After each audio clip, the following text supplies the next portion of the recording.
Gather round. Whitmer Sr. moved here with his wife Mary, and they moved from Harrisburg, Pennsylvania, and it was in the early 1800s. And they came up the Susquehanna River, and they got out at Harmony and walked the remaining 105 miles. And they had 5 children at the time, so it made quite the trip. But they came here and they purchased 100 acres of forest land, and they started clearing it for farming, and they built the log home here as well. They heard about Mormonism first through their 4th son, David, who was on a business trip in Palmyra, and he heard the people talking about some guy named Joseph Smith and these plates that he had.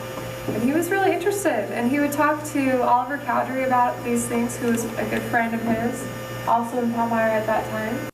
And Oliver decided that he would find out for himself if Joseph had these plates. And so Oliver made the trip down to Harmony, where Joseph Smith was.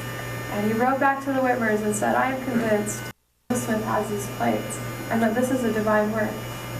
And he soon started as a... These 3 men saw the plates in the forest just near here, and they were shown them by Moroni.